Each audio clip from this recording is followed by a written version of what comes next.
ఎన్నో అంశాలను కొన్ని లక్షల కోట్ల రూపాయలు అట్టడుగు బడుగు బలైన వర్గాల కోసం, పేదల కోసం, రైతుల కోసం, మహిళల కోసం, విద్యార్థుల కోసం, యువత కోసం వెచ్చిస్తూ దేశ అభివృద్ధి ధ్యేయంగా ముందుకు వెళ్తున్న సంగతి మీకు తెలుసు.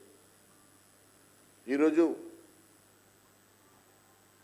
ఎక్కడో 10-11 స్థానంలో ఉన్నటువంటి ఆర్థిక వ్యవస్థని గాడిలో పెట్టి భారతదేశాన్ని 5వ ఆర్థిక శక్తిగా తీసుకొచ్చినటువంటి నరేంద్ర మోడీ గారు ఈరోజు వారి నేతృత్వంలో ప్రపంచంలో 3వ ఆర్థిక శక్తిగా ఎదిగేటువంటి దిశలో ముందుకెళ్తున్న సంగతి తెలియజేస్తూ ఉన్నాను.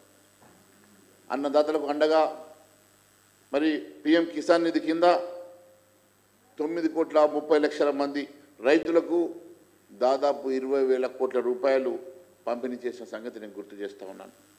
అంతేకాదు 2024-25 కోసం ఎంఎస్పి పెంచి రైతులు పండించిన పంటకి గిట్టుబాటు ధర వచ్చే విధంగా మరి చర్యలు తీసుకున్నటువంటి సంగతి నేను గుర్తు చేస్తూ ఉన్నాను. అంతేకాదు ఎంఎస్పి కొనుగోలు చేసే రైతుల కోసం 2 లక్షల కోట్ల రూపాయల చెల్లింపులు చేసినటువంటి ఘనత భారతీయ జనతా పార్టీ ప్రభుత్వం అని తెలియజేస్తూ ఉన్నాను. 2,000 కోట్లతో మిషన్ మౌసం అని వెంటనే ఈ క్లైమేట్ ఎప్పటికప్పుడు రైతులకు చేరవేసే విధంగా ఆధునీకరణ చేసేటువంటి సంగతి నేను తెలియజేస్తూ ఉన్నాను. జీవనోపాధిని మెరుగుపరచడానికి 7 పథకాల ద్వారా 14,200 కోట్ల రూపాయలు రైతుల కోసం ఖర్చు చేసే సంగతి నేను తెలియజేస్తూ ఉన్నాను. అంతేకాదు మహిళల నేతృత్వంలో అభివృద్ధి కోసం 90 లక్షలకు పైగా స్వయం సహాయక సంఘాల కోసం 10 కోట్ల మంది మహిళలను సమీకరించి ఈ ఏడాది బడ్జెట్లో వారి కోసం 3 లక్షల కోట్ల రూపాయలు మహిళల కోసం కేటాయించిన ఘనత నరేంద్ర మోడీ గారిని తెలియజేస్తూ ఉన్నాను. 11 లక్షల మంది కొత్త లఖపతి దీదీలుగా నరేంద్ర మోడీ గారి చేతుల మీదుగా ధృవీకరణ పత్రాలు తీసుకునే సంగతి కూడా నేను గుర్తు చేస్తూ ఉన్నాను. దాదాపు 11 లక్షల మంది కొత్తగా లక్షాధికారులను చేసే విధంగా మరి వారికి ధృవీకరణ పత్రాలు ఇచ్చి వారి జీవితాన్ని మెరుగుపరిచే కార్యక్రమాన్ని కూడా తీసుకున్న సంగతి నేను గుర్తు చేస్తూ ఉన్నాను. అంతేకాదు 26 లక్షల మంది మహిళలను ఆదుకునేందుకు 5,000 కోట్ల విలువైన బ్యాంకు రుణాలని 2,35,000 సంఘాలకు పంపిణీ చేసిన సంగతి కూడా నేను గుర్తు చేస్తూ ఉన్నాను. ముద్ర రుణ పరిమితిని 10 లక్షల నుంచి 20 లక్షల రూపాయలకు పెంచి మహిళల కోసం వారి ఆర్థిక పరిస్థితి మెరుగుపరిచే కోసం నరేంద్ర మోడీ గారు ఆలోచన చేసిన విధానం చూస్తే మహిళల మీద వారికి ఉన్నటువంటి ప్రేమాభిమానాలు కూడా తెలుస్తాయని తెలియజేస్తూ ఉన్నాను. మహిళలు ఇంటి యజమానులు చేయాలని మహిళల కోసం ప్రత్యేకంగా మరి వారికి యజమాన పత్రాలు ఇచ్చే విధంగా తద్వారా వారి గౌరవాన్ని పెంచేందుకు PMSY కింద 3 కోట్ల గృహ నిర్మాణాలను మంజూరు చేసే సంగతి నేను తెలియజేస్తూ ఉన్నాను. ఆ దిశగా భారతదేశంలో మహిళలకే పట్టాలు పంపిణీ చేసి వారి ద్వారా 3 కోట్ల మంది పేద మహిళల కోసం ఇళ్ల నిర్మాణం కోసం ఈ ప్రభుత్వం ముందుకెళ్తున్న సంగతి నేను తెలియజేస్తూ ఉన్నాను. మహిళలు కొనుగోలు చేసేటువంటి రిజిస్ట్రేషన్ ఫీజుని కూడా తగ్గించడానికి రాష్ట్రాలని కోరిన సంగతి కూడా నేను గుర్తు చేస్తూ ఉన్నాను.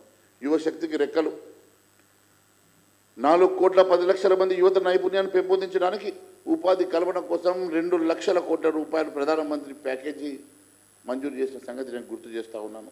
అంతేకాదు 1000 ఇండస్ట్రియల్ ట్రైనింగ్ ఇన్స్టిట్యూషన్స్ ITIలను స్థాపించి తద్వారా 20 లక్షల మంది యువతకు నైపుణ్యం పెంచి వారికి ఉపాధి కల్పించే దిశగా నరేంద్ర మోడీ గారు ఆలోచన చేసే విధానం ఇక్కడ ఉన్నటువంటి యువత మీద వారికి ఉన్నటువంటి ప్రేమ ఏంటో అర్థమవుతూ ఉన్నది. టాప్ 500 కంపెనీలో దాదాపుగా 1 కోటి మంది యువతకు ఇంటర్న్షిప్ ఇచ్చే విధంగా కూడా చర్యలు తీసుకున్న సంగతి కూడా నేను తెలియజేస్తూ ఉన్నాను.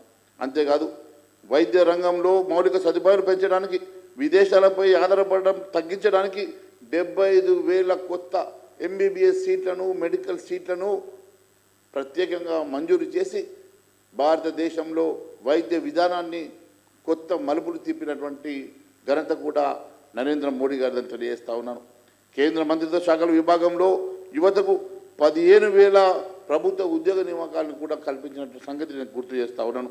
అన్ని రంగాల్లో ఉద్యోగ కల్పన కోసం 11,11,000 కోట్ల మూలధన వ్యయాన్ని 11.11 లక్షల కోట్ల మూలధన వ్యయాన్ని వెచ్చిస్తూ ఉన్నారంటే మరి యువత మీద నరేంద్ర మోడీ గారికి ఉన్నటువంటి ప్రేమ ఎటువంటిదో అర్థమవుతా ఉన్నది. సైన్స్, టెక్నాలజీ, ఇన్ఫర్మేషన్ ఈకో సిస్టమ్ని బలోపేతం చేయడానికి 10,600 కోట్ల విజ్ఞాన్ ధార పథకం కూడా వారు మొదలుపెట్టే సంగతి కూడా నేను తెలియజేస్తా ఉన్నాను. అంతేకాదు యువతలో క్రీడ ప్రతిభను పెంపొందించడానికి Khel India rising talent identification కార్యక్రమానికి శ్రీకారం చుట్టిన సంగతి కూడా నేను తెలియజేస్తా ఉన్నాను.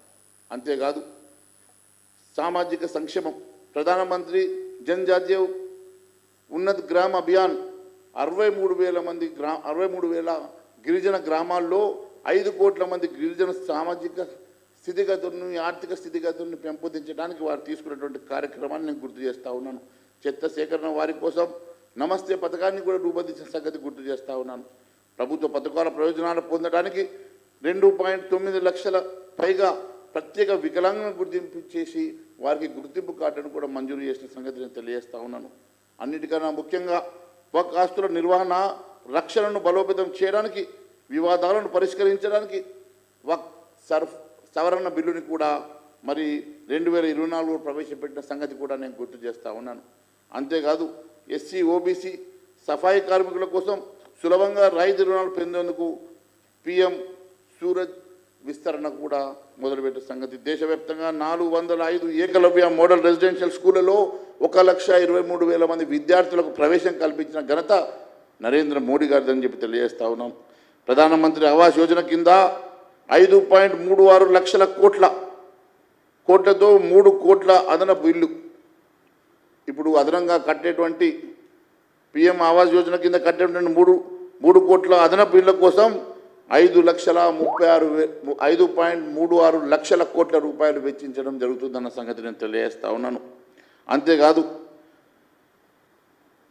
2.3 లక్షల కోట్లతో PMYU2 పథకం కింద 3.06 లక్షల కోట్ల రూపాయలతో గ్రామీణ ప్రాంతంలో కూడా ఇళ్ల నిర్మాణం కోసం మరి వారు చేస్తున్నటువంటి 2 లక్షల కోట్ల ఇళ్ల నిర్మాణం మొదలుపెట్టిన సంగతి కూడా నేను తెలియజేస్తా ఉన్నాను. అంతేకాదు మధ్యతరగతి